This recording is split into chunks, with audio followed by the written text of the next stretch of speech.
Ravi de vous retrouver, chers auditeurs et spectateurs. Vous êtes bien sur la chaîne de Vérité à venir. Et j'en vois là. Vous venez d'arriver sur la chaîne. N'hésitez pas à vous abonner, c'est gratuit. Et les petits gestes comme le like, les commentaires et les partages, ça offre une grande visibilité. C'est la seule récompense que je demande à travers toutes ces propositions, ces informations, la qualité proposée tout de même. Un petit geste, une grande visibilité, c'est toujours appréciable. Aujourd'hui, premier épisode sur Soros et la société ouverte, connue sous l'Open Society Foundation. Vous avez pléthore de diffuseurs, d'analystes, de gens lambda sur Internet qui parlent de Soros à tout va, seulement sur le périmètre, jamais dans le cœur du sujet. D'autres qui ont carrément ce livre dans leur bibliothèque en arrière-plan, qui veulent vous faire les grands penseurs, bref, passons ces détails. Il y a peut-être un moment où il va falloir rentrer dans le cœur. En tout cas, je me mets à l'œuvre aujourd'hui, je vais vous lire quelques passages. C'est le premier épisode, donc il y en aura d'autres. Si vous appréciez, on pourra même y ajouter quelques petites enquêtes complémentaires sur ses actions et sur la destruction des sociétés. On voit, Soros, c'est la métapolitique du globalisme. Sur ce livre, de Pierre-Antoine Plaquevent, on a un avant-propos de Xavier Moreau et une postface de Lucien Cerise, dont vous avez certainement déjà entendu parler, puisqu'en soi, il est une épine dans le pied. Non pas dans le pied de Doumbé, combattant, etc., qui fera arrêter un combat, mais il est quand même dans le pied et dans peut-être même le talon d'Achille de cette société qui tente de nous manipuler par l'ingénierie sociale, d'où son livre Neuropiratage, l'ingénierie sociale, etc., que je vous ai déjà présenté. Alors, on peut aller directement dans la préface, à la page numéro 11, et là, je vais vous lire un paragraphe qui correspond parfaitement à mon profil. Comme quoi, ça ne s'applique pas qu'aux personnes monstrueuses dans l'horreur, mais ça peut aussi se calquer sur des gens qui agissent par bonne foi. C'est-à-dire non pas pour l'argent, mais par idéologie. Le hasard a voulu que je lise le livre de Pierre-Antoine Plaquevent 1 mois après avoir terminé l'excellente biographie de Lénine de Stéphane Courtois. Bien que les destins de Lénine et Soros soient apparemment profondément différents, j'ai souvent eu le sentiment et même la certitude que l'obsession révolutionnaire les rapproche profondément. Nous préférons souvent oublier dans nos sociétés occidentales qu'un homme déterminé et convaincu peut consacrer sa vie au service d'une idéologie, notamment lorsqu'il sent qu'il est appelé à une destinée particulière. C'est donc de ça que je vous parlais juste avant. Le côté de ma présence sur Internet et de mes créations, c'est par idéologie. Maintenant, Soros, lui, ne le fait pas que pour le pognon, mais aussi par idéologie, mais c'est tout autre. Page 13. La guerre civile n'est pas redoutée, mais souhaitée, et même encouragée avec l'idée sous-jacente que c'est un passage nécessaire pour faire tabula rasa d'un monde voué de toute manière à disparaître. L'objectif politique millénariste justifie de toute façon les pertes humaines quelles qu'elles puissent être, de manière directe ou indirecte. Les victimes de George Soros et de ses réseaux se chiffrent en centaines de milliers de morts, de disparus et de déplacés. Ces actions subversives mêlant migration de masse et destruction de la famille en tant que socle de notre société menacent aujourd'hui l'existence même de la civilisation européenne. Les dégâts épouvantables provoqués par les actions de George Soros paraissent évidemment disproportionnés par rapport à sa très simpliste philosophie de la société ouverte. La pensée de George Soros, comme celle de son maître Karl Popper, est finalement extrêmement rudimentaire et lacunaire. Nous sommes loin des grands systèmes aristotéliciens, thomistes, hegeliens ou même marxistes. Il y a les gentils éveillés des sociétés ouvertes et les méchants attardés des sociétés fermées. À la limite, la description de la pensée de George Soros pourrait s'arrêter là. Et c'est sans doute l'une des faiblesses de la philosophie sorosienne. Un esprit brillant et curieux ne peut être enthousiasmé par cette explication succincte du monde. Elle apparaît plus comme un alibi. Les milliards de Soros ont permis l'expansion rapide et généralisée des sophismes popériens, mais aucun grand penseur contemporain sérieux ne reprendra à son compte cette crise d'adolescence philosophique. Les puissants de ce monde s'associeront encore longtemps avec George Soros pour bénéficier de ses fonds, de ses réseaux et participer à sa conquête du pouvoir. Mais son idéologie, dès qu'elle est exposée par les journalistes ou les affidés du milliardaire, ne peut devenir qu'un objet de moquerie par les authentiques penseurs conservateurs contemporains. Le sorosisme s'écrasera contre le mur de la réalité, entre parenthèses, les vagues migratoires en Europe par exemple, et celui de l'intelligence. Le puissant oligarque est ainsi maintenu en échec par un président hongrois courageux qui ne dirige pourtant qu'un petit pays de 9 millions d'habitants. Finalement, l'Open Society est vulnérable face à son ennemi absolu, l'État-nation.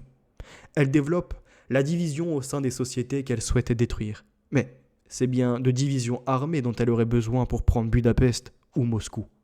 L'action de Soros, le nomade, ressemblera finalement à celle de son lointain ancêtre hongrois, Attila.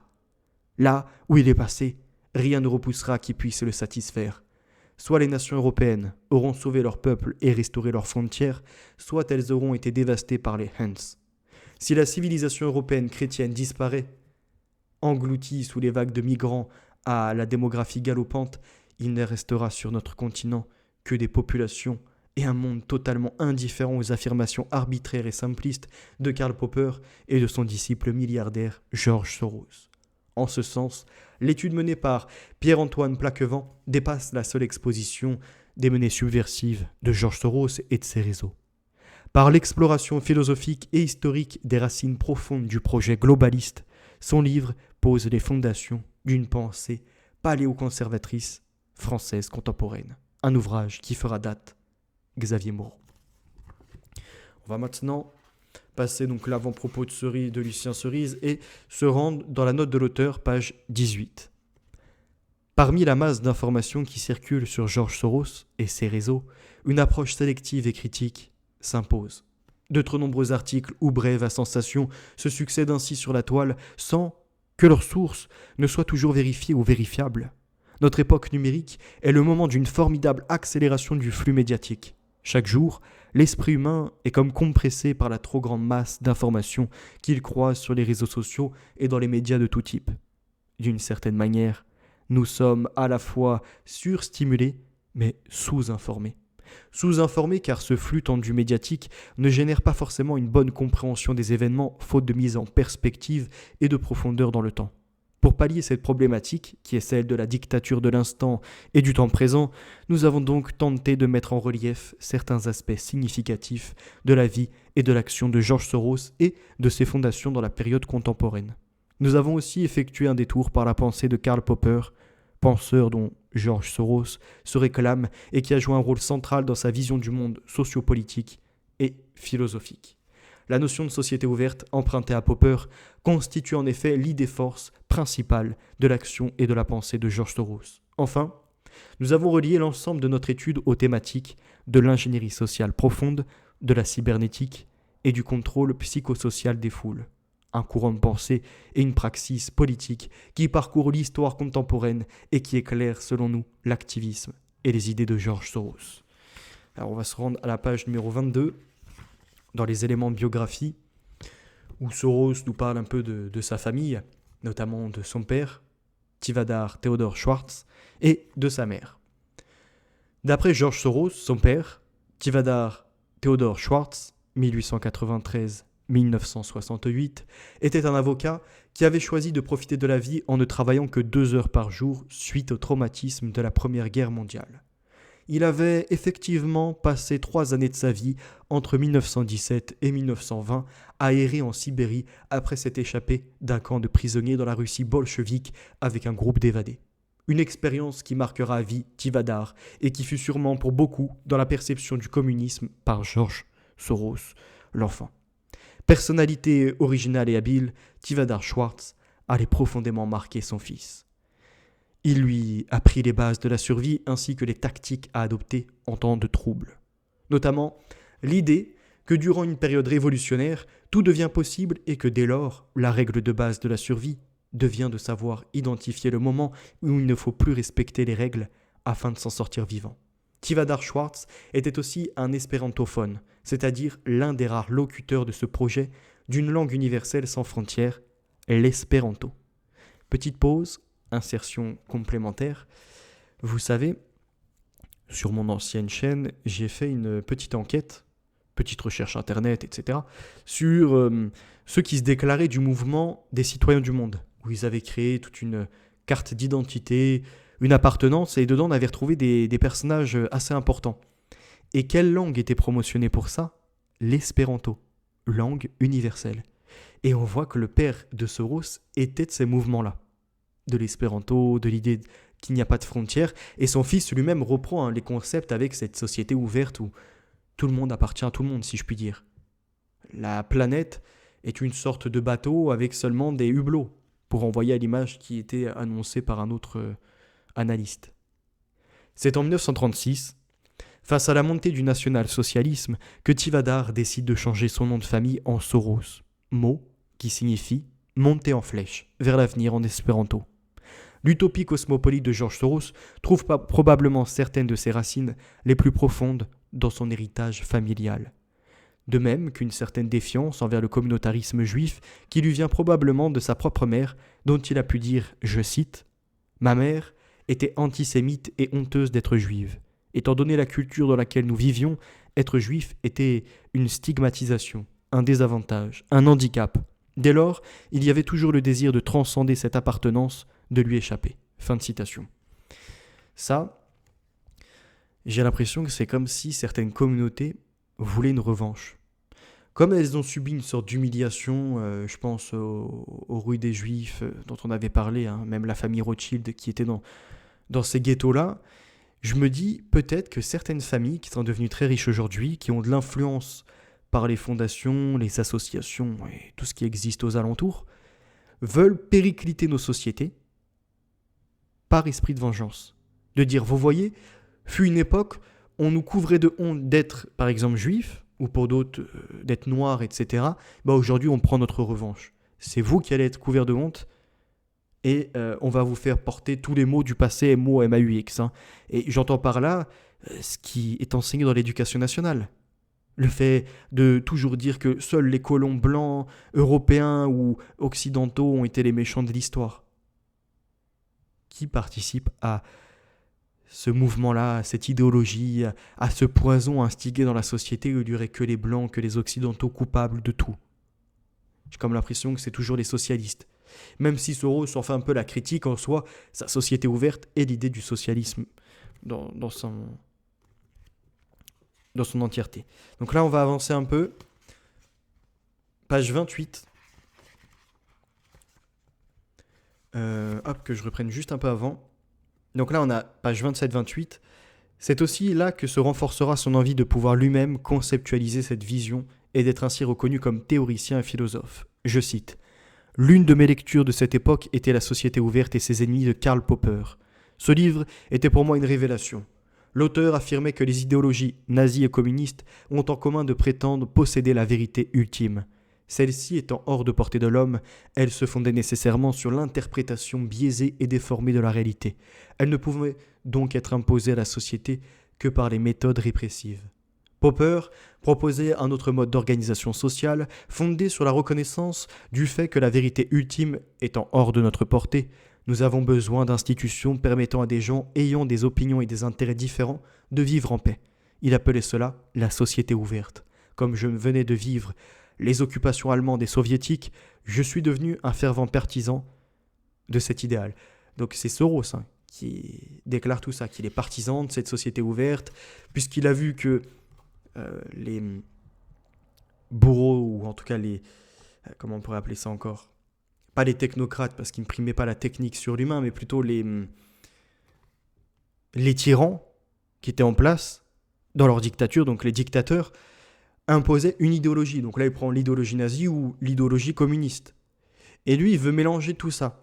C'est-à-dire, pas forcément favoriser le nazisme ou le communisme, mais de dire que on pourrait vivre chacun avec nos propres pensées, nos propres modes de vie, et tous ensemble en paix, dans un idéal.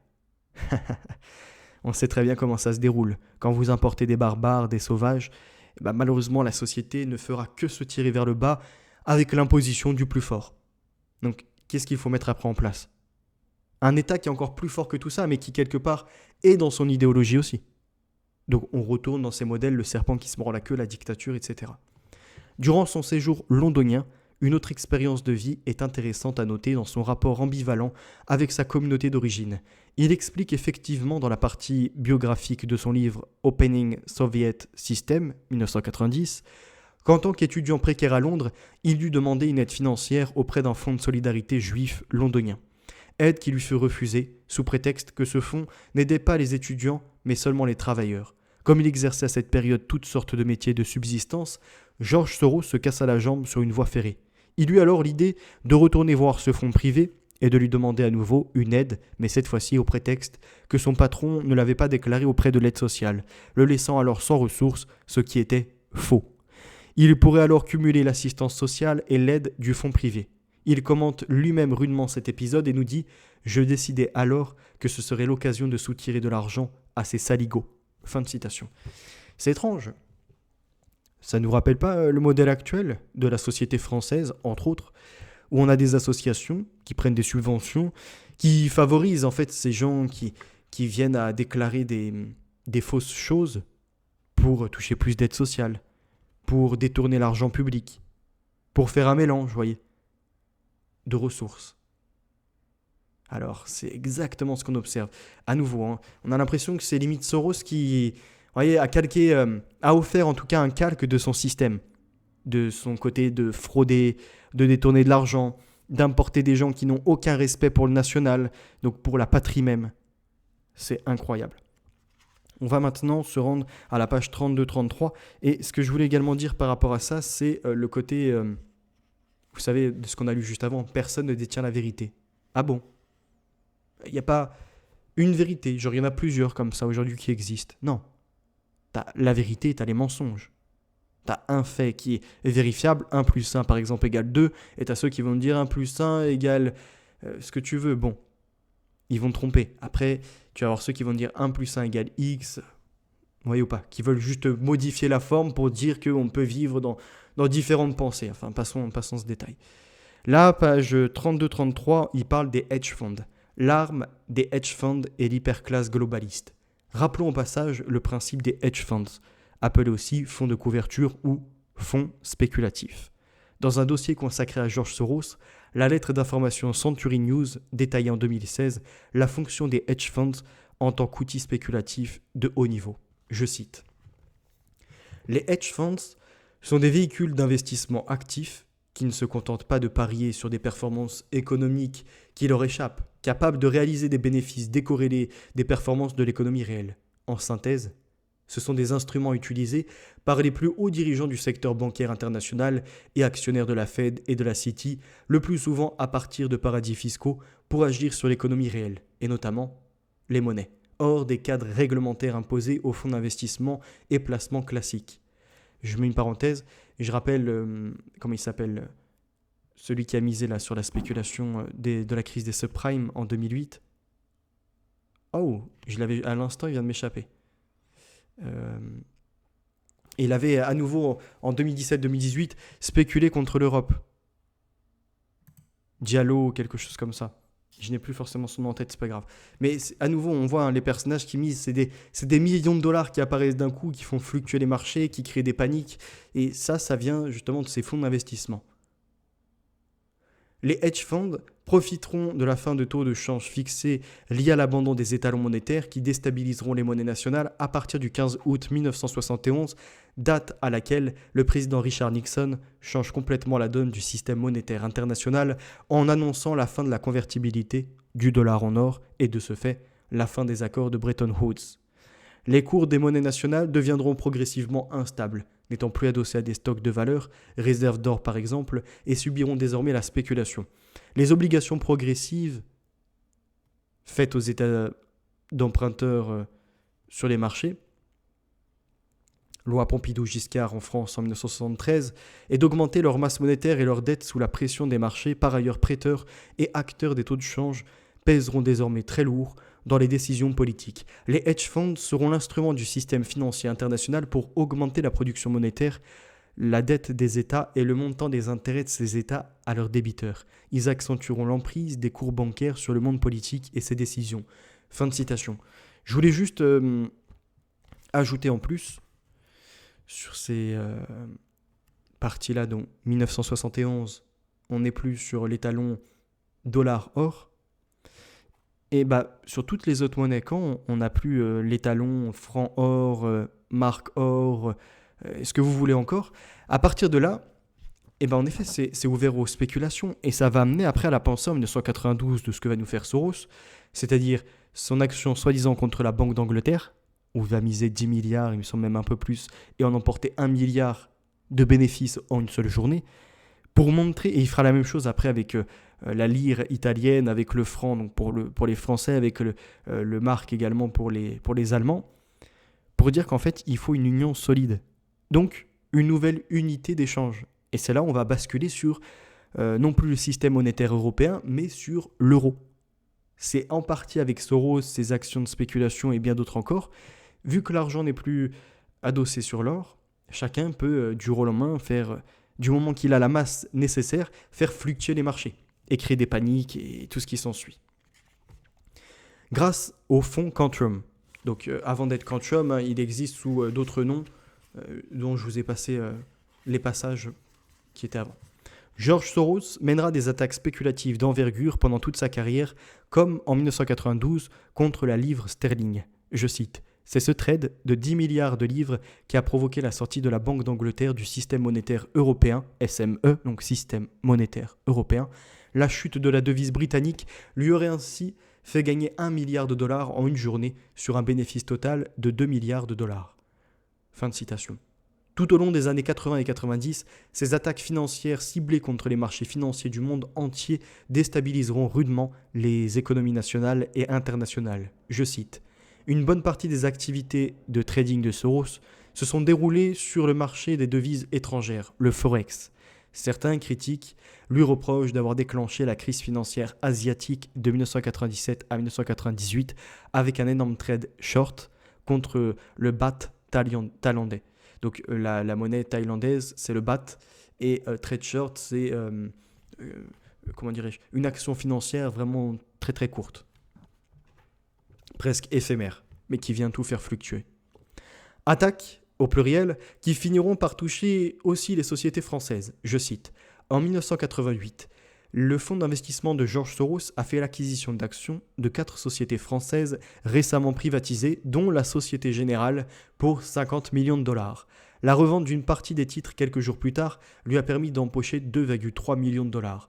Une instruction pour délit d'initié fut ouverte en 1990 et George Soros fut déclaré coupable par le tribunal de grande instance de Paris en 2002 et condamné à verser une amende de 2,2 millions d'euros. L'amende fut réduite à 940 000 euros en 2007 à la suite d'une enquête et surtout d'une requête devant la Cour, la CEDH, donc la Cour européenne des droits de l'homme, fin 2006.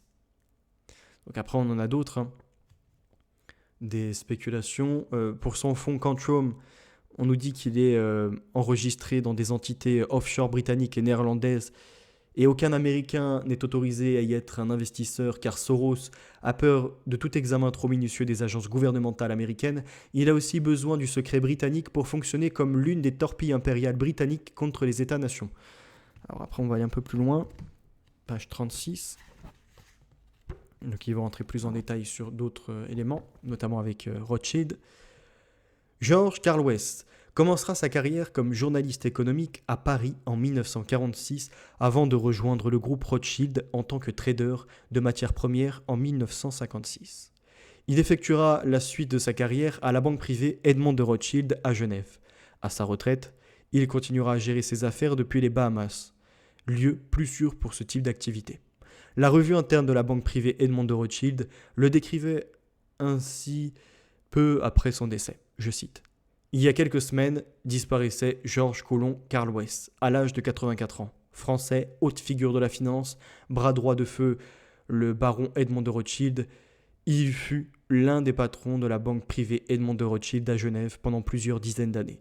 En créant LCH en 1969, il inventa la gestion alternative en la rendant accessible aux investisseurs par le biais du fonds de hedge fund, donc de fonds d'investissement.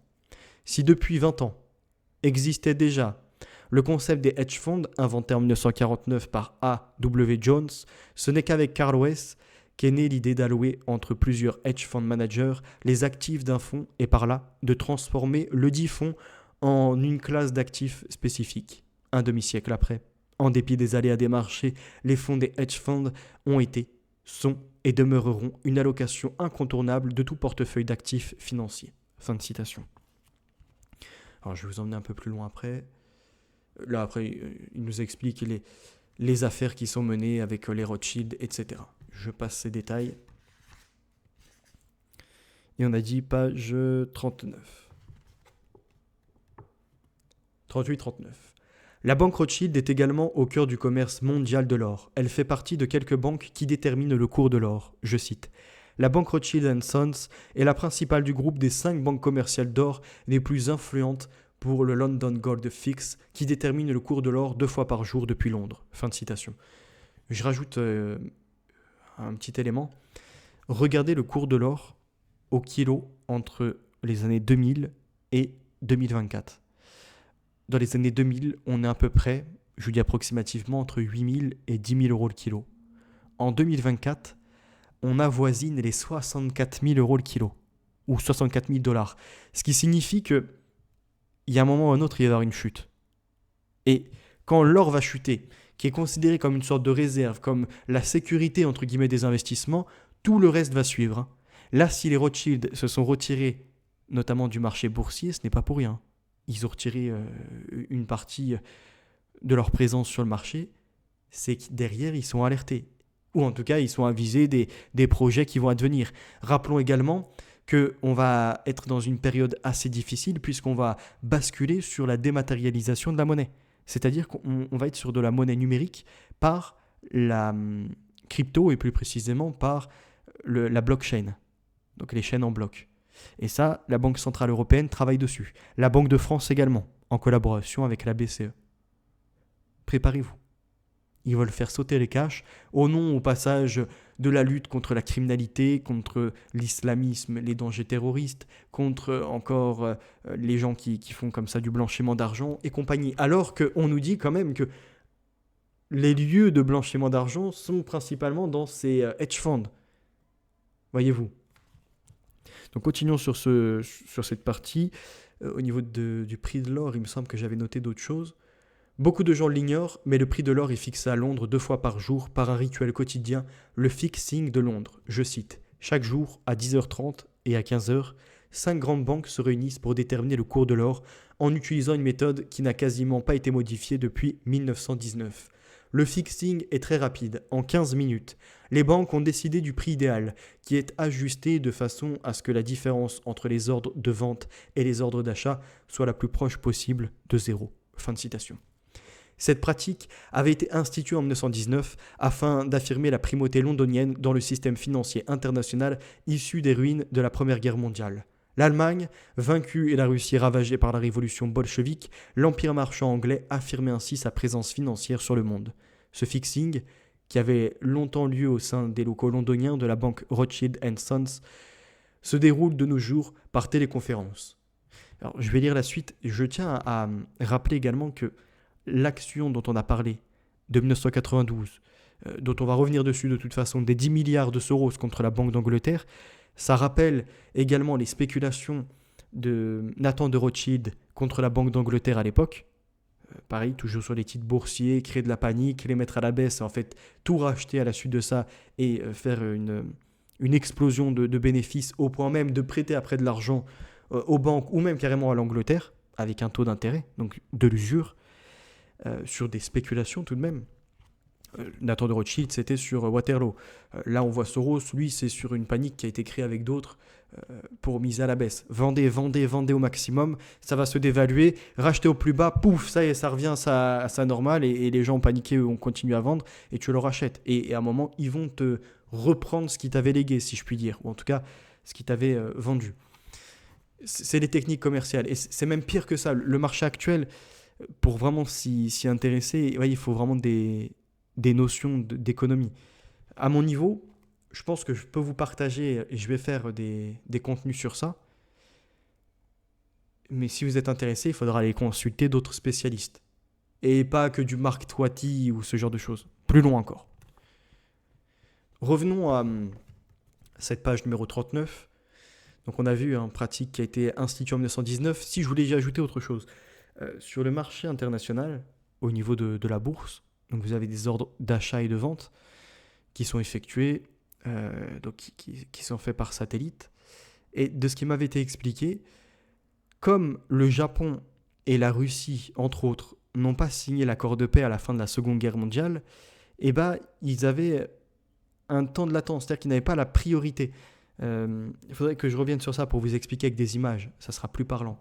Si le satellite est placé juste au-dessus du Japon et qu'il reçoit donc l'ordre d'achat par exemple et qui est envoyé après donc dans les services de Bruxelles, là où on a le SWIFT, comme ça qu'ils appellent il me semble, et bah l'ordre d'achat passe immédiatement. Si par contre le satellite est plus près de l'Amérique, enfin il y a plusieurs satellites en soi qui sont en action, mais si celui qui reçoit l'ordre est plus près de l'Amérique par exemple ou plus près d'un autre pays qui a signé un accord de paix à la fin de la Seconde Guerre mondiale, son ordre d'achat est prioritaire. C'est toujours en millisecondes. Et là, récemment, il me semble avoir vu dans l'actualité qu'ils avaient agi sur ça pour remettre un ordre d'équilibre. Parce que sinon, les Japonais et les Russes subissaient plus les spéculations de l'ordre des pays de l'Alliance, entre guillemets, de l'Axe, si je puis dire, de ceux qui ont signé la paix. Voilà, c'est un petit complément d'information qu'il faudra creuser un peu plus, mais c'est pour montrer l'inégalité sur les marchés, hein, déjà. Quand on pense comme ça que tout est au même rang, je passe mon ordre d'action et l'autre qui le fait, c'est la même chose, on arrive en même temps et le premier qui l'a passé est bon, non. Ce n'est pas comme ça que ça marche. Donc revenons à cette page 39. Pour William Engdahl, c'est par cette influence sur le cours de l'or que la banque Rothschild est aussi impliquée dans les trafics de drogue internationaux avec l'appui de l'État profond anglo-américain. Ce que je n'apprécie pas trop avec ça, c'est qu'ils disaient l'État profond sans et jamais vraiment les citer. Bon. Je cite. L'or constitue par ailleurs une part importante de l'économie des transactions de drogue à l'échelle mondiale. La banque Nathan Mayer de Rothschild, je pense, Sons, est également impliquée dans certaines des opérations secrètes de renseignement secrets les plus répugnantes. Parce qu'elle est reliée au plus haut niveau de l'establishment du renseignement britannique, Rothschild a réussi à échapper à toute mention de sa complicité dans l'un des réseaux secrets les plus sordides, celui de la Banque de Crédit et Commerce Internationale, BCCI. Rothschild était au centre du réseau international de banques de blanchiment d'argent utilisé dans les années 1970 et 1980 par le MI6 britannique et les réseaux du colonel Oliver North et George Bush afin de financer les projets tels que les contrats nicaraguayens. Fin de citation. Après, ils reviennent sur l'affiliation Rothschild, Soros, qui expliquerait l'ascension spectaculaire de George Soros, hein, autrement que par son seul sens des affaires, l'habilité magistrale, géniale, avec laquelle il serait devenu l'un des magnats les plus importants de la planète. Alors là, moi j'allais à la page 41 après, et c'était par rapport au marché au comptant, spéculation, alors que je revois ça. Une convergence de changements systémiques qui serviront les intérêts de la haute finance à laquelle George Soros commence à être initié. Je cite. Le timing de ce mouvement est révélateur de la façon dont la carrière de Soros a été façonnée par ses maîtres, puisqu'en 1973 fut aussi l'année de la première grande manipulation pétrolière et de la création du marché au comptant du pétrole brut. Le marché au comptant a été conçu pour permettre à la spéculation financière sur les prix du pétrole et entraîner l'accumulation d'énormes quantités de pétrodollars dans les banques de la ville de Londres et dans d'autres centres bancaires. Une partie de ces pétrodollars, ainsi que des narcodollars et d'autres sommes d'argent, a été dirigée ensuite vers les coffres du Soros Fund Management. Fin de citation. Cette époque est aussi celle de la création du serpent monétaire européen ou système monétaire européen, SME, dont on parlait tout à l'heure, qui déjà par cette destruction, on le voit de la perte de 1971, entre autres, du dollar or, en fait de l'argent basé sur un matériau. À partir de là, du coup, on est dans des spéculations pures. C'est ce qu'on voit. Donc, j'ai un appel derrière, je vais répondre après. Système monétaire européen qui sera à son tour mis à mal dans les années 90 par les attaques à la chaîne de George Soros et du fonds Quantum.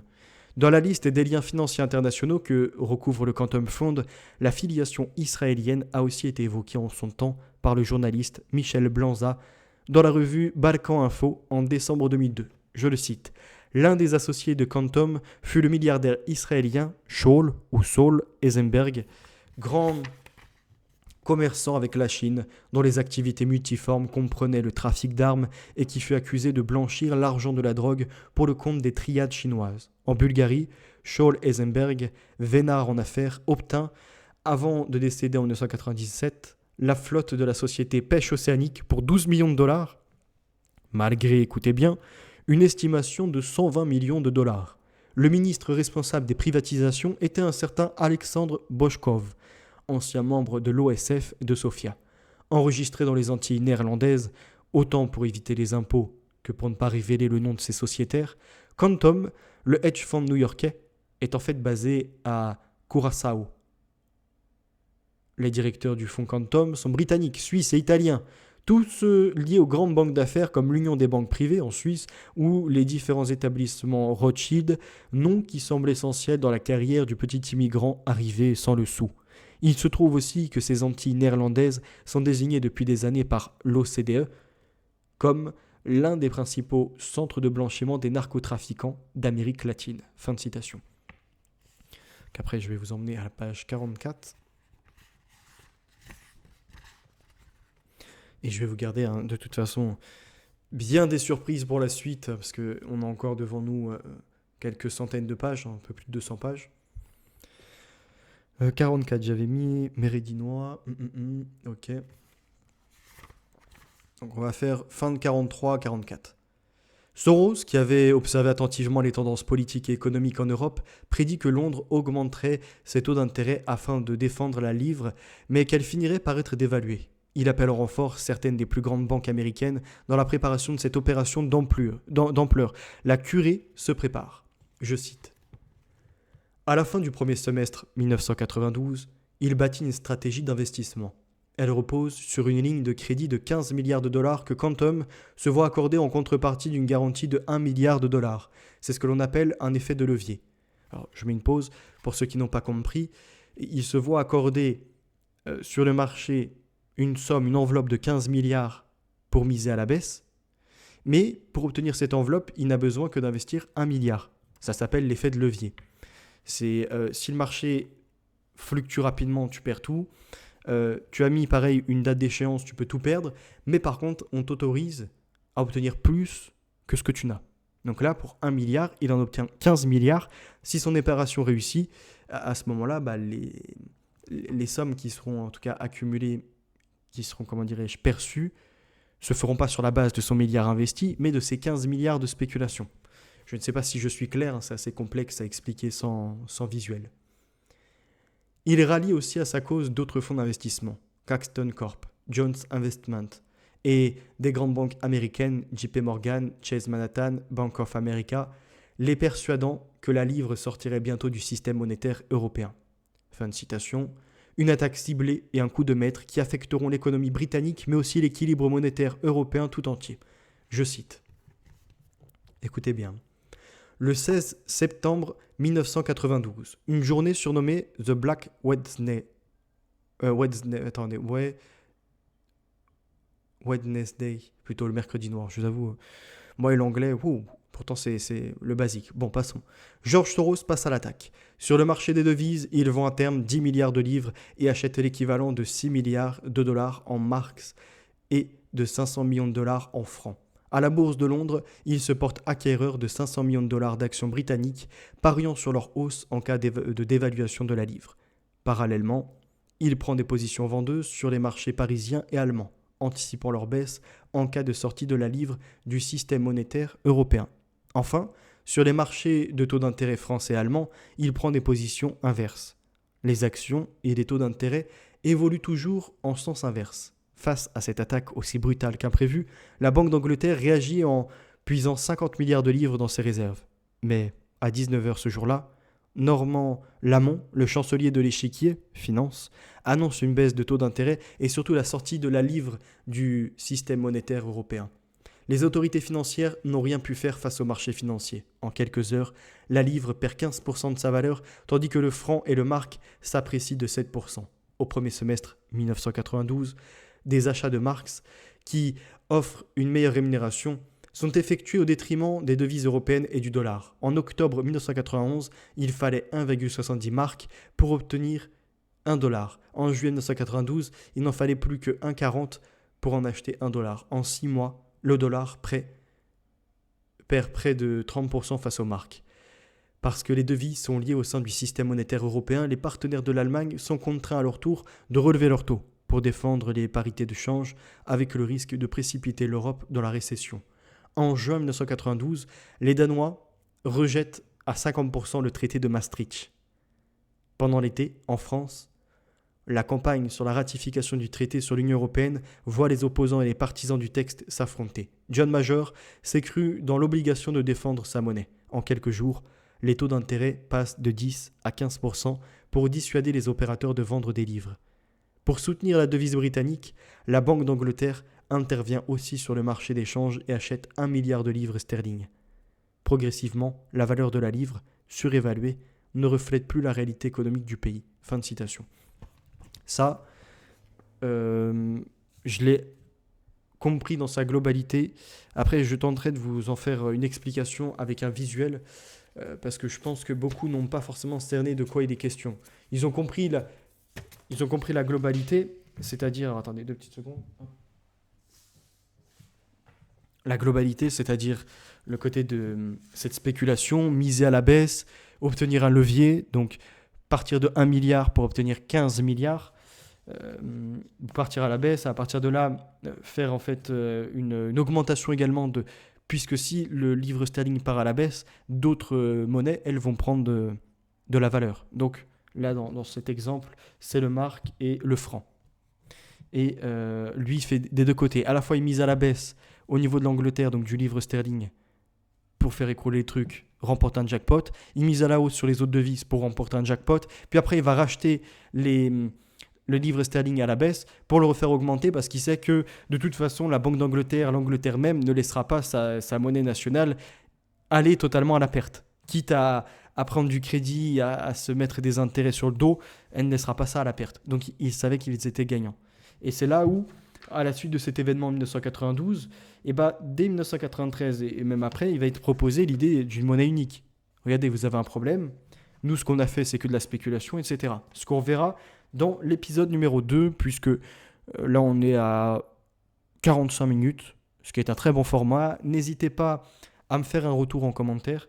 Et pour ceux qui se le sont procurés, vous avez vu, c'est quand même un livre qui semble sérieux. Je n'ai pas encore eu le temps d'aller tout vérifier, mais je vais le faire par la suite. Et ça va me servir pour mon travail, puisque plus loin, on a Béatrice Webb et son mari, qui sont de la Fabian Society, qui vont être cités. Et rapidement, il va être évoqué donc le côté de l'eugénisme. Et ça me ramène à Francis Galton, dont je parlais, et où j'ai fait quelques recherches. À nouveau, Francis Galton, Darwin, Leo Huxley.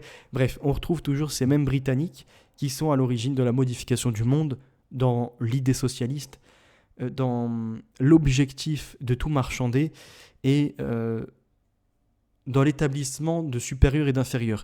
Et ce qui est incroyable, c'est que cette Béatrice Webb, elle était donc en soutien avec Francis Galton, qui développe l'idée même d'eugénisme et d'eugénique, des supérieurs et des inférieurs, avec après un peu plus loin la société eugénique qui va se développer, et l'idée d'une personne qui s'appelle Saleeby, je crois, un truc comme ça, qui va inventer les termes d'eugénique positive et d'eugénique négative. Donc, on en a déjà parlé, eugénique positive, on sélectionne les êtres qui doivent se reproduire, on fait des catalogues où on organise des rencontres ou même des fécondations in vitro par la suite, comme ce qu'a fait d'ailleurs ce Jeffrey Epstein. Et l'eugénique négative, c'est on supprime ceux qui nous paraissent inaptes, qui sont les cancers pour la planète, comme le disait Julian Huxley, frère d'Aldous Huxley. Donc, à nouveau, on retrouve ces gens qui sont dans la critique d'un socialisme, mais qui veulent en appliquer un autre. La Béatrice Webb, elle veut de l'eugénique, mais pas par la biologie, par l'environnement. Elle pense que si on ouvre des pays au monde et qu'on est dans l'esprit gauchiste, donc s'il y a des classes, c'est parce que malheureusement il y en a certains qui sont défavorisés, les pauvres racisés ou tout ce que tu veux, discriminés et compagnie. Si on leur mettait un meilleur environnement, ils pourraient être au même niveau que l'élite. Donc elle, cette Béatrice Webb avec son mari, ne veulent pas trop reconnaître cette partie-là de comment dirais-je, de supérieur et d'inférieur. Et au passage, après quelques recherches, j'ai vu également que dans leur Fabian Society, ils étaient opposés en partie aux sionistes. En tout cas, à certains mouvements sionistes qui se rendaient donc en Palestine. Donc ils se font la guerre au sein même de leur propre camp, si je puis dire. Voilà, ça sera tout pour aujourd'hui. Merci d'avoir écouté et je vous dis à bientôt. Très bonne fin de week-end et on se retrouvera certainement dans une semaine pour la suite de Soros ou d'autres lectures encore sur ce qui se passe entre l'Israël et la Palestine, toute l'histoire et bien d'autres choses encore. Je continue également l'écriture et l'assemblage du livre à côté, donc la réédition. Allez, excellente fin de week-end, à bientôt.